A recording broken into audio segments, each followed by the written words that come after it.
अखंड विद्यानंद जी महाराज की जय। सद्गुरु मौनी बाबा भगवान की जय। शिवोहम शिवोहम।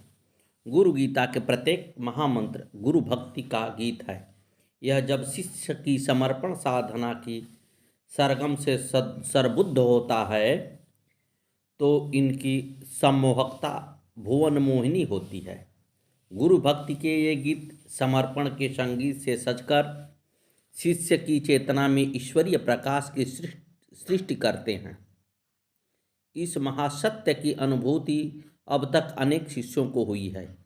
इन क्षणों में भी बहुतेरे इस सत्य को अपने जीवन की परिभाषा मान चुके हैं। उनकी लगन उन्हें अंतर जगत के अनेक रहस्यों से परिचित करा रही है। इन रहस्यों में सबसे परम रहस्य एक ही है कि गुरु कृपा से सब कुछ संभव है। यहाँ तक कि गुरु कृपा से परम असंभव भी सहज संभव है। इस सच्चाई को जब भी कोई चाहे अपने जीवन में अनुभव कर सकता है। गुरु समर्पण की भक्ति कथा में रमे हुए शिष्यों ने गुरु गीता के उपरोक्त मंत्र में भगवान सदाशिव के इन बोध वचनों को पढ़ा कि गुरुदेव के चरण कमल संसार के सभी दावानलों का विनाश करने वाले हैं। गुरु भक्त साधकों को उन सद्गुरु का ध्यान ब्रह्मरंध्र में करना चाहिए। यह ध्यान चंद्रमंडल के अंदर श्वेत कमल में अकथ आदि 3 रेखाओं से बने हंस वर्ण युक्त त्रिकोण में करना चाहिए। ध्यान की यह गुप्त गोपनीय विधि अपने परिणाम में साधक को आध्यात्म साधना का चरम फल देने वाली है। जिन्होंने भी इन्हें किया है वे सद्गुरु की कृपा के सर्वश्रेष्ठतम प्रसाद को पाने में सफल हुए हैं। गुरु कृपा की इस साधना महिमा को और भी अधिक स्पष्टता देते हुए भगवान भोलेनाथ जगत माता पार्वती से कहते हैं, सकल भुवन सृष्टि कल्पिता श्रेष्ठ पुष्टिम निखिल निगम दृष्टि संपदा व्यर्थ दृष्टि। सद्गुरुदेव भगवान की जय। अवगुण परिमाष्टि तद पदैक दृष्टि भवगुण परमेष्टि मोक्ष मार्गैक दृष्टि सकल भुवन रंगस्थापनास्तभष्टि सकरुण रसवृष्टि तत्वमाला समिष्टि सकल समय सृष्टि सच्चिदानंद दृष्टि निवसतु मयि नित्यं श्री गुरु दिव्य दृष्टि। धन्य भागी हैं वे शिष्य जो निरंतर इस बात के लिए प्रार्थनाशील हैं कि श्री गुरु की कृपा दृष्टि उनमें नित्य निवास करे। उनका हृदय अपने सद्गुरु की दिव्य दृष्टि के आलोक से आलोकित रहे। सद्गुरु भगवान की जय। श्री गुरु की कृपा दृष्टि से ही समस्त जगत की सृष्टि हुई है। इसी से जगत के समस्त पदार्थों की पुष्टि होती है। समस्त शस्त्र शास्त्रों का मर्म इसी में समाया है। श्री गुरु की कृपा दृष्टि मिलने पर ही जगत की समस्त संपदाओं की व्यर्थता का पता चलता है। यही शिष्य के समस्त अवगुणों को धूल कर परिमार्जित करती है। तत्सत्ता यही है। इसी से साधक के एकत्व से युक्त समत्व दृष्टि विकसित होती है। संसार में गुणों को विकसित करने वाली मोक्ष मार्ग को प्रकाशित करने वाली सकल भुवनों के रंगमंच की स्थापना का परम कारण यही है। यही आधार स्तंभ है। करुण रस का वर्णन करने वाली इस सद्गुरु की कृपा दृष्टि में पुरुष एवं प्रकृति अन्य 24 तत्व समाये हैं। समिष्टि की रूपमाला जीवन के सभी नियम काल आदि सभी कारण जिसमें समाये हैं वह सच्चिदानंद स्वरूप श्री गुरु की कृपा दृष्टि ही है। सद्गुरु कृपा दृष्टि का यह मर्म साधना का गहन रहस्य है जो केवल योग्य शिष्य के सामने ही प्रकट होता है। सामान्य जन तो इसकी सही अवधारणा भी नहीं कर सकते। इसके रहस्य को पहचानना तो बहुत दूर की बात है।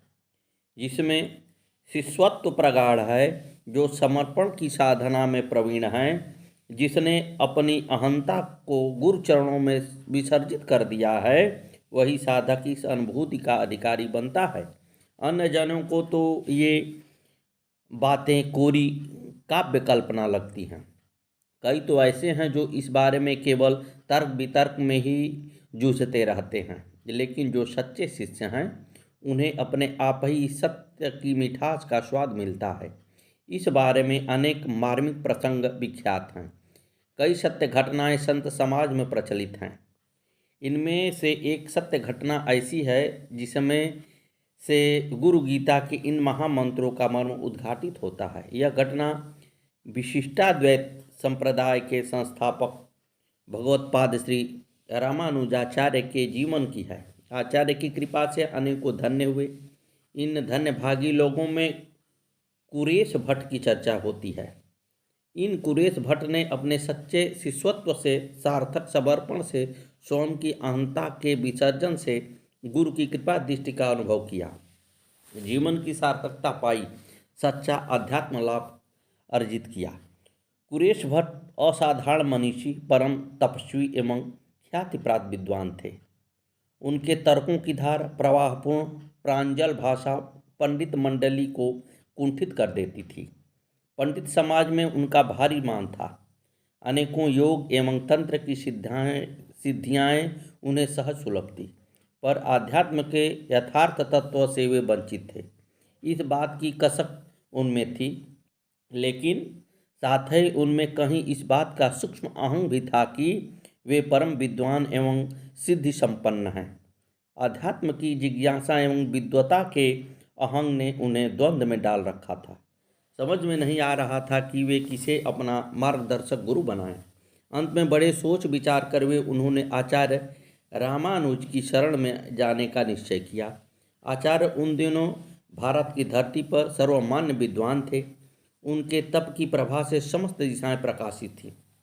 अपनी जिज्ञासा को लेकर वे रामानुज के पास पहुंच गए, परंतु उनकी अहंग वृत्ति के कारण आचार्य उन्हें अस्वीकार कर दिया।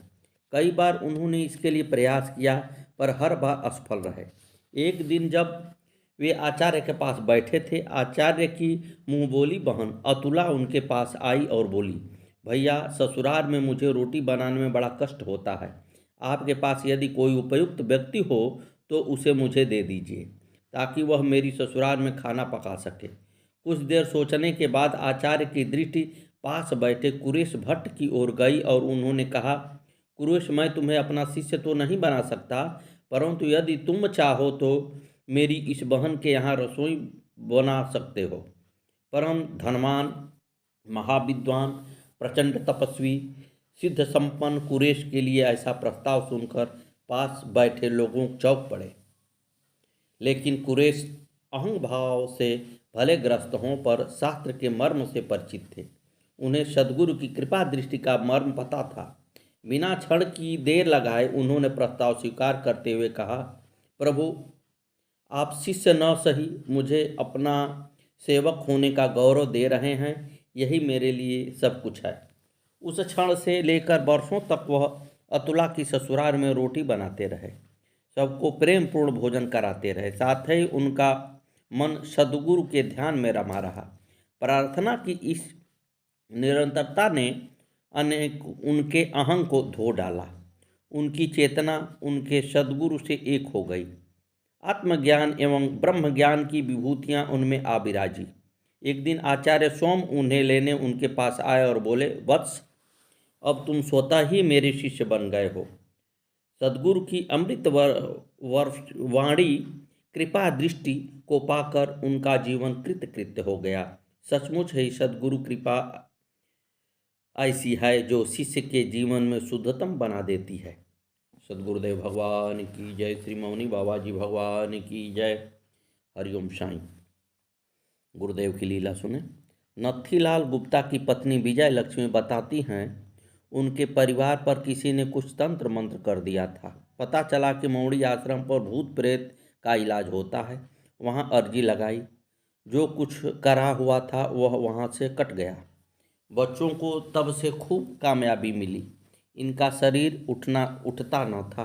डॉक्टरों ने कैंसर का अंदेशा बताया। फिर इन्होंने मौड़ी अर्जी की और फिर जटपुरा अर्जी की। ये बिल्कुल स्वस्थ हो गई। विजय लक्ष्मी के बड़े पुत्र को कोई संतान न थी। सुल्तानपुर आश्रम पर 7 बृहस्पतिवार सेवा की तथा वहीं से दवा भी दिलाई। इनकी बहू को मौनी बाबा की दया से पुत्र रत्न की प्राप्ति हुई।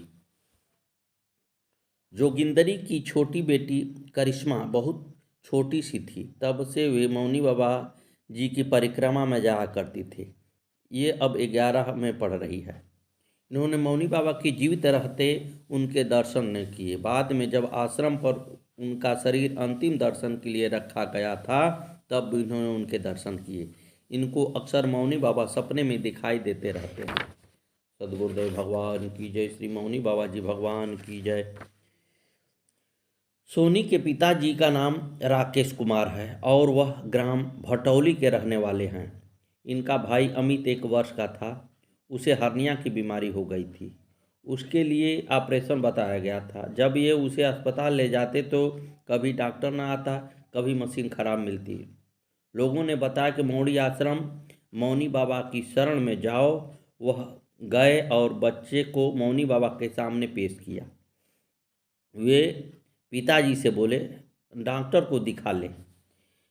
इनके पापा जी हाथ जोड़कर कहने लगे, बाबा अब तो हम तुम्हारी शरण में हैं, मारो या बचाओ, हम कहीं नहीं जाएंगे। मौनी बाबा बोले, जा तो आज से बिल्कुल ठीक हो जाई, विश्वास रखी हो। आज वह बालक 17 वर्ष का हो चुका है और बिल्कुल ठीक है। सोदान सिंह कहते हैं कि मौनी बाबा उनके एकमात्र सहारे हैं। एक बार ये बहुत बीमार पड़े, 1 दिन तक खाना भी न खाया, 10 दिन तक खाना नहीं खाया। तब एक दिन ये मौनी बाबा के दर्शन के लिए पहुँचे और उनसे कष्ट निवारण के लिए प्रार्थना की। मौनी बाबा ने कह दिया, डॉक्टर साहब के सामने बैठ जा। पाठकों को जानकारी के लिए बता दें कि मौड़ी में मौनी बाबा के आश्रम पर अनेक शक्तियों की स्थापना है। वहाँ एक डॉक्टर साहब की भी स्थापना है, जिसके सामने बैठने पर मरीजों का इलाज होता है। जब ये डॉक्टर साहब के सामने बैठे तो थोड़ी देर में इन्हें लगा कि जैसे दाईं बाह में किसी ने उन्हें इंजेक्शन लगा दिया। इनके शरीर में तुरंत फुर्ती आ गई। घर जाकर इन्होंने खाना खाया और बिल्कुल ठीक हो गए। सदगुरुदेव भगवान की जय हो। एक दूसरे समय की बात है। सोदान सिंह को पेचिश हो गई। वह बुलंदशहर से आए और पैदल पैदल रघुवीर मास्टर जी के खेत पर आम के नीचे मौनी बाबा जी की कुटी पर होते हुए सुल्तानपुर खेड़ा पहुँचे। उनकी इन्हें तलाश थी। वे मौनी बाबा इनको अर्जुन कुंड के पास बने हुए कमरों के सामने बरामदे में बैठे मिले। देखते ही मौनी बाबा बोले, ले चाय पी ले। ये बोले, बाबा मुझको तो पानी भी न पच रहा। बाबा बोले, अरे पी ले। तब सोदान सिंह ने चाय पी ली। फिर बाबा ने बिस्कुट दिया खाने को, वह भी खा लिया। फिर तो एक भी दस्त न हुआ और वे मौनी बाबा की कृपा से बिल्कुल स्वस्थ हो गए। सदगुरुदेव भगवान की जय। इनके विवाह के 18 वर्ष हो गए थे, परंतु कोई संतान न थी। एक दिन ये अपनी पत्नी के साथ मौनी बाबा जी के दर्शन करने घुघराली आवे। उस दिन पति पत्नी दोनों के मन में संतान की ही लालसा थी। गुरु भगवान के दर्शन कर रहे थे कि घर लौटे। पत्नी कपड़े बदलने लगी तो उनके ब्लाउज में से एक गुलाब का फूल निकला। सुदान कहने लगे, ये मौनी बाबा भगवान का साक्षात आशीर्वाद है। 9-10 महीने बाद इन्हें एक पुत्र रत्न की प्राप्ति हुई। वह पुत्र बड़ा ही शांत स्वभाव है और भजन कीर्तन में खूब समय देता है। मौनी बाबा का यह उपहार इनके हृदय में असीम आनंद और शांति भर देता है। सदगुरुदेव भगवान की जय। मौनी बाबा के एक भक्त हैं अनुज कौशिक। वे बालक ही हैं और अपनी माता जी के साथ सुल्तानपुर खेड़ा आश्रम मौनी बाबा का दर्शन व नमन करने आते हैं। ये बताते हैं कि दीपावली वाले दिन अनुज मौड़ी आश्रम से दर्शन करके अपने घर पहुँचे।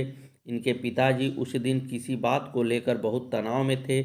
उन्होंने आत्महत्या करने के लिए गोली चलानी चाही तो इन्होंने उन्हें रोका और पिस्तौल छीनने लगे। गोली चल गई और इनकी पैंट से होकर निकल गई। पैंट में गोली से छेद हो गया, परंतु टांग साफ बच गई। इसे अनुज मौनी बाबा की दया और कृपा मानते हैं। एक दिन जब अनुज कौशिक अपना हाई स्कूल का रिजल्ट देखकर गांव आए तो इन्होंने एक छोटे से लड़के को सफ़ेद कपड़े में अपने घर में घूमते देखा। इनको उत्सुकता हुई कि कौन आया है, परंतु अंदर जाने पर इन्हें वह बालक घर में कहीं भी न मिला। इनको विश्वास है कि मौनी बाबा ही थे जो बालक के रूप में यहाँ दर्शन देने आए थे। अनुज कौशिक का जब कॉलेज में एडमिशन हुआ तो इनको फीस जमा करनी थी 1.5 लाख, परंतु एडमिशन के समय पर 41,000 ही लगे।